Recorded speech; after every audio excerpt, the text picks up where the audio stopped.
I know he can beat the blitz, but Well, the Eskimos now trying to author one of those fourth-quarter comebacks. Riley pulls it down. A flag comes down, and he'll take a hit up around the 35-yard line. Fourth-quarter comebacks falling short in Montreal on the goal line and against Hamilton. Holding. Edmonton number 68. 10-yard penalty. Repeat first down. Left tackle Thaddeus Coleman against Hamilton back on August the 2nd. It was a late rush for a 50-yard game-winning field goal that came up short, but they have been productive in the fourth quarter of late. Well, they're going to have to try and squeeze as many plays in as they can, because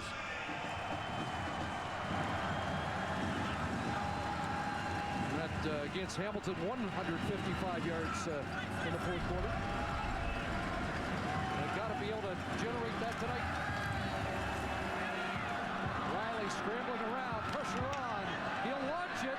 Argo is under it, and it's caught. How about that? Somehow Nate Kuhorn with a miraculous catch. well, it's because Matt Black and Josh Gatlin basically fought for it, the two teammates. And Nate Kuhorn just waited for that battle to continue and then ended up with it in his lap as he was lying on his back. You see 39 and 13 fight for it. Alonzo Lawrence got in there too. It tipped off his fingers, I think, as well. And Kuhorn says, I'll take that. And disbelief at the Argo bench. Kuhorn has his longest catch of the year. It's a 51-yarder. Mike Riley's over 300 yards. Marcus Bull shaken up on the play, and somehow Mike Riley is not. I don't know how he's not, because he took a huge hit. Desperation time, and I don't blame him for just giving it a shot. There's where Marcus Ball puts the hit on Riley, and he goes, well, that worked out. Now can I get back there and call another play? But watch the fight here at the other end. I mean, this is the safety and his halfback going after, both playing the pick. So Black had a shot at it. Gatlin a shot at it. It went off the helmet of Alonzo Lawrence. And just another catch for Nate Kuhorn. So Marcus Ball helped to the sidelines. Jonathan Hood will take his spot in the Argo defense. See, that play gives the Eskimos some life. Still over 12 minutes to go. Gunned over the middle. Stamps has got it. Jalil Carter the tackle, but Fred Stamps a first down. Edmonton at the 22. You know, the way this Edmonton team lost their last two games on basically the last play of the game, it's almost like they deserve to get a break. And they got one on the Nate Kuhorn, now taking advantage of it. They hit Fred Stamps over the middle. They got to cash in.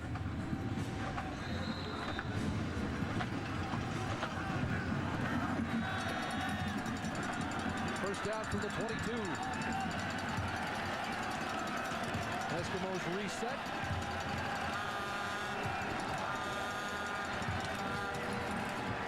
And Riley looks for Stamps. Can't come up with it. Another good battle between Fred Stamps and Jalil Carter. It really has been all night, and this was recognition, first of all, from Mike Riley, and he wants to go to Stamps in this matchup because he's got his best receiver in the lineup in a one-on-one. And Fred Stamps is going one-on-one on Jalil Carter, who stays again on that inside.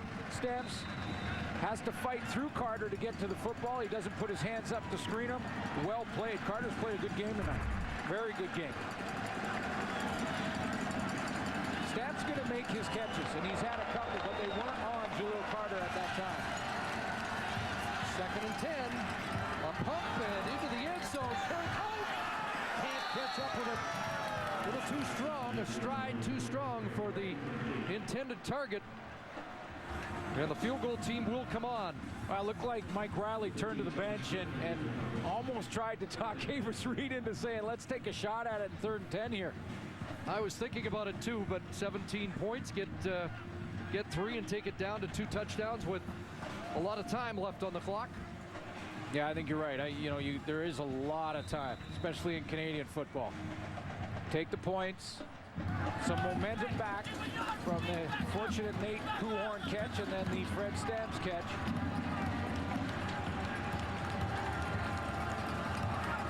Shaw from 28. And Grant Shaw has missed it. Ouch. It'll go for 1. And now they need 2 touchdowns and a pair of 2-point converts.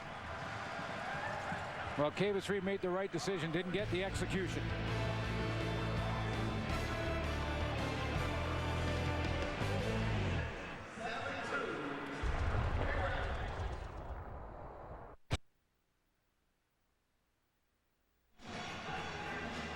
So it's a 33-17 lead for the Argonauts after the 28-yard miss by Grant Shaw. Ricky Ray on the night, 354 yards passing, 3 touchdowns. Career best for Ray, 469 yards passing.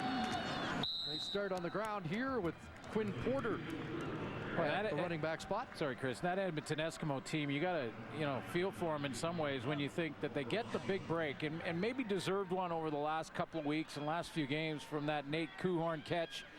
Kavis Reed makes the right decision. They get a little momentum back, and we're going to kick the field goal, make it a 2-possession game, and then their kicker misses what should be automatic.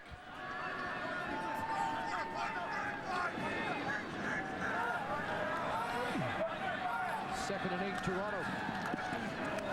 Pressure on, and Ray's lost the ball again, and Chris Van Zyl says if King can take it, I will too. And again, it's Odell Willis. I mean, Odell Willis.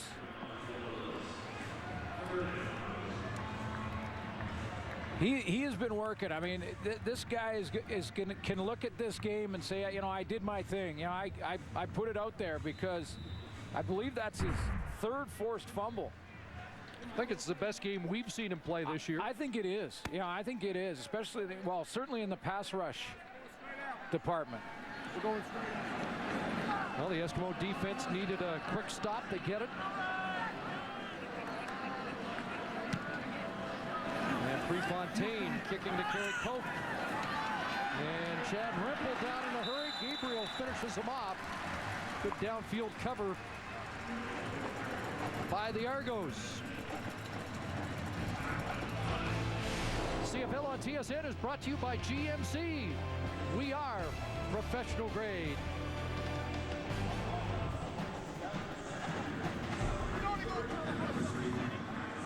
Only got 1 after a fortunate 51-yard connection from Riley through the hands of some Argos to Nate Kuhorn.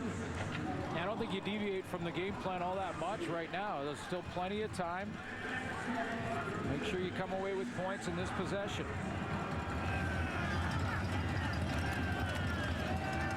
They'll screen it, and it's Hugh Charles. And Charles to midfield. And Daddy Simeon Rotier gets the key block. I believe it was on the hammer, Robert McCune. Rotier gets out there from that guard spot. Just to the left of your screen, watch 65. Now, Robert McCune has a chance. He gets out in front of him, gets down low, cuts the legs out from underneath him, and that gets Hugh Charles around the corner. Eskimo backs did not have a catch in the last game against Hamilton. That's a little surprising, the not using Charles as a receiver. In fact, at one point this year, Kavis Reed talked about Hugh Charles should be the running back in general should be your number 2 receiver. Hasn't worked out that way. An injured Argo as rookie Jermaine Gabriel, the former Calgary Colt, was shaken up on that last tackle. Young guy that's traveled from coast to coast to pursue his football career and has been a good Argo rookie. Now rotates in that secondary and will at times be a deep cover player along with the safety Matt Black, who, by the way, is really settling into that safety spot. I think maybe the most pleasant surprise I've seen from this Argo lineup is the play of Matt Black at safety. First down midfield, Edmonton. Hits Charles out of the backfield again. And Charles, racing for the first down stick, will step out short.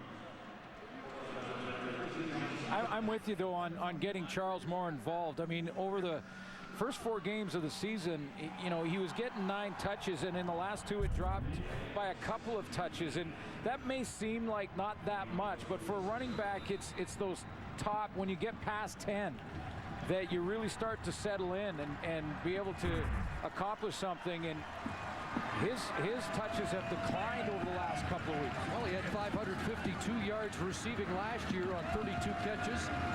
Just 9 catches so far this season, and 2 have come on those back-to-back plays. Kuhorn, and he was left exposed. Alonzo Lawrence was closing down quickly. Well, the other thing you can do with that, Chris, for Edmonton, if you get the ball to Charles in the passing game, you might get the matchup you're looking for if he can run on like a Robert McCune middle linebacker. You don't like the matchup if he's on a DB, but if he can get on a linebacker, then you might have a chance. McCune is a run stopper. He's a true middle guy. But if he ever has to extend, get out in space, now the edge goes to Hugh Charles. We just haven't seen it tonight. Here's crunch time. It's 3rd, 2.5. And the Eskimos stay on the field offensively. Riley has some time. He's got a receiver. Marcus Henry hangs on. Clutch catch. And a first down, Edmonton. Took a big hit. He's still feeling it as Marcus Henry did a real good job of hanging on to this football because it was out away from his body, and that's the way he wants to catch, a little bit behind him. By the time he turned around, he gets rocked by Matt Black. And in those comeback bids against Montreal and Hamilton, it was Henry who made the key catches to set things up. 5 for 96 on the night. Dumped off again. Charles the grab. Now trying to get outside and is buried at the 22. Lawrence and Robinson on the tackle. It's an example of him in space with Robert McCune. When McCune's filling holes running downhill on the run game, it's to his advantage. That time he was in space with number 7. But suddenly this is the Hugh Charles receiving drive for the Eskimos. 8 sets up 2nd and 2. Riley into the end zone for Chambers. Did he catch it? He did!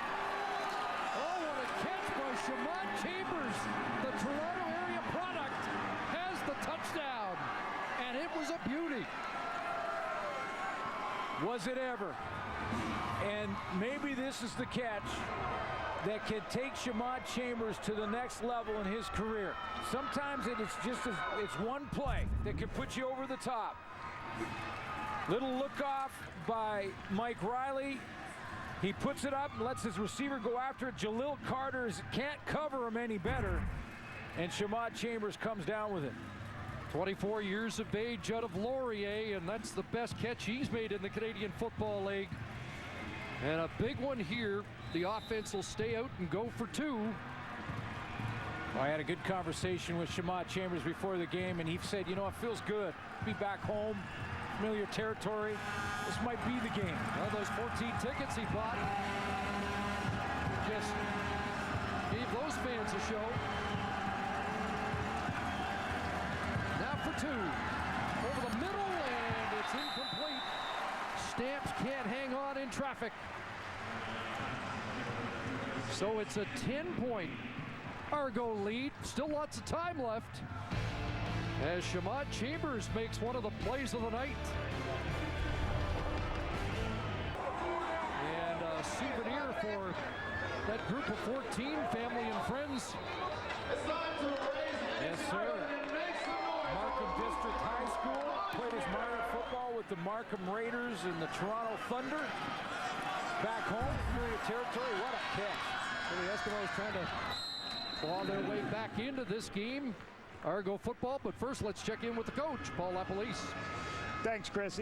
And what you saw from that when Mike Riley threw that almost interception that was caught, I think he went back to the sideline and composed himself, and he didn't throw any bad throws later in the game. He decided to, I'm going to now take the checkdowns. That's what he did that last drive. And then the throw to Fred Stamps earlier that he missed, he now makes. It was the exact same play to Shamad Chambers. He located the football, give him an opportunity to make a play. So the kid's responding. He's doing a very good job of bringing Edmonton back into the game, guys. Just under 800 yards of passing offense in this game.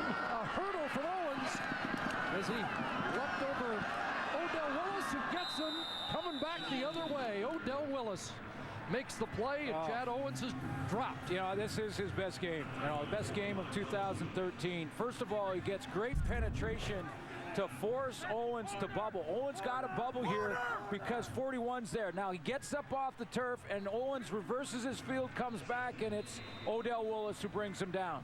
Playing like the mayor. Yeah, you know, that's the kind of player he can be. I mean, we haven't seen it all season long, but we're seeing it tonight. Self-proclaimed mayor of Swaggerville when he was in Winnipeg.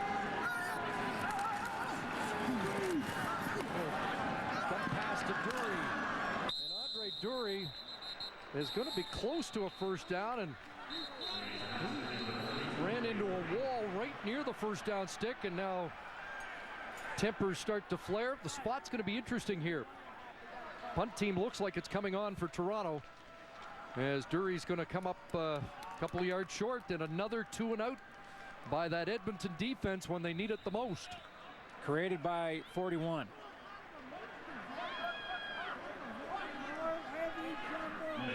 Spots at the 32. Look like he had to get to the 33.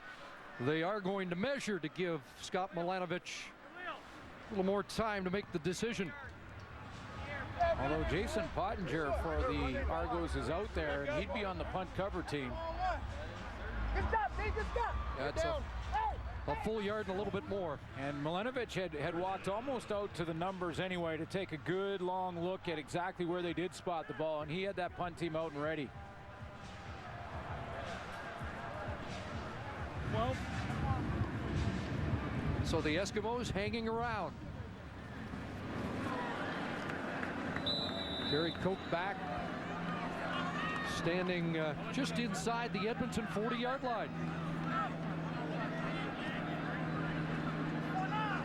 Took one back against the Alouettes in Montreal.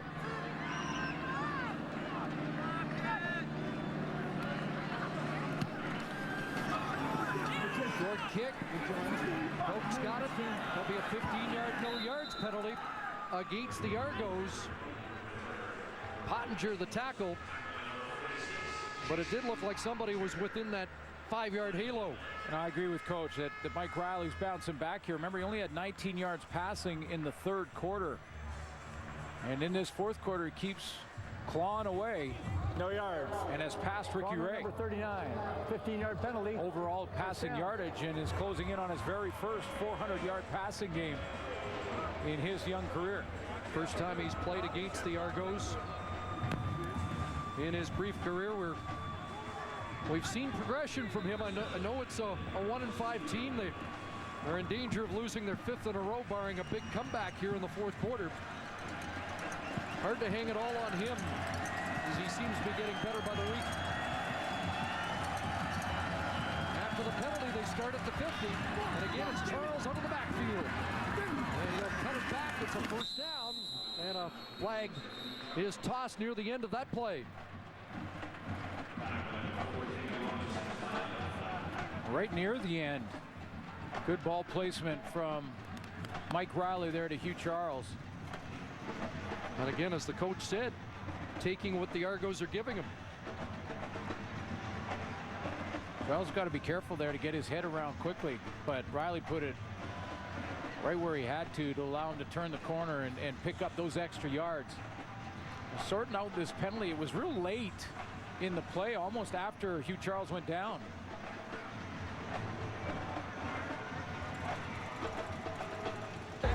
After the first down was gained, illegal participation.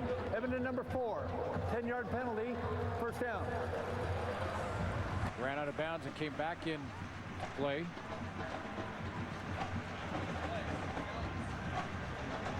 I think that's an incorrect number. It would have been Kerry Coke, number 84. Yep. Don't have a 4 in the Eskimo lineup, but it is Coke, we presume. And back at the 45 and first down. Riley snaps. Another Edmonton first down at the 30. Don't go away.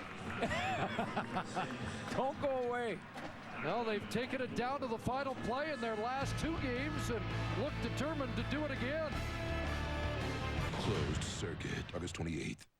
We set out to demonstrate GMC Sierra's professional-grade engineering by pulling it in 4 opposing directions using heavy-duty dockyard winches. Sierra's hydroform steel frame held firm, time and time again.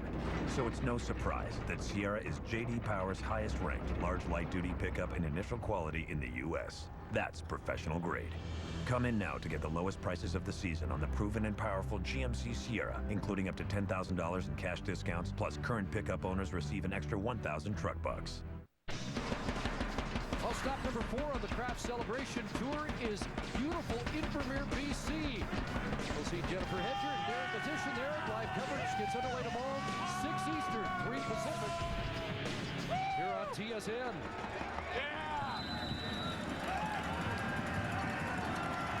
Good quarterback duel tonight.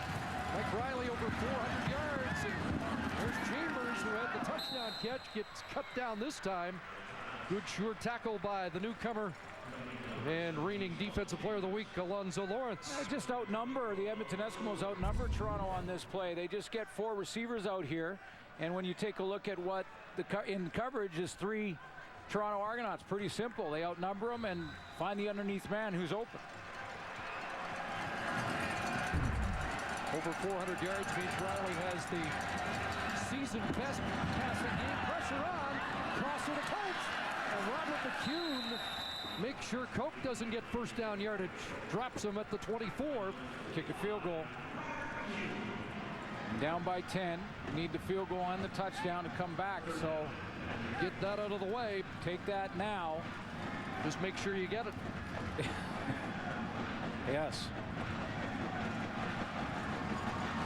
Oh, and they're short a man now, so Edmonton scrambling to get the field goal team out there. And they were short too as the Davis Reed does not want to have to.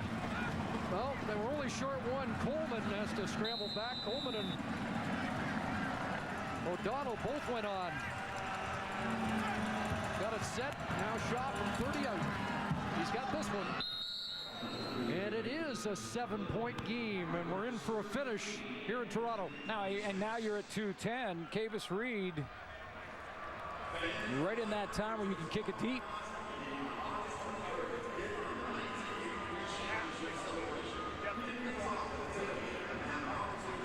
Well, the Argos are going to take the Argos will take the ball at the 35. Yeah, that's a good point. I'd be kicking away anyway. Yeah. In fact, we saw in Montreal, they kicked with 1.5 minutes to go and got the football back. So they've got 2 consecutive 2-and-outs. Let's see if Edmonton can do it again. They've suddenly cooled Ricky Ray. Pitch to Owens, into traffic, going nowhere. Rennie Curran slams the door in his face. Was it Bear Bryant that said that football games come down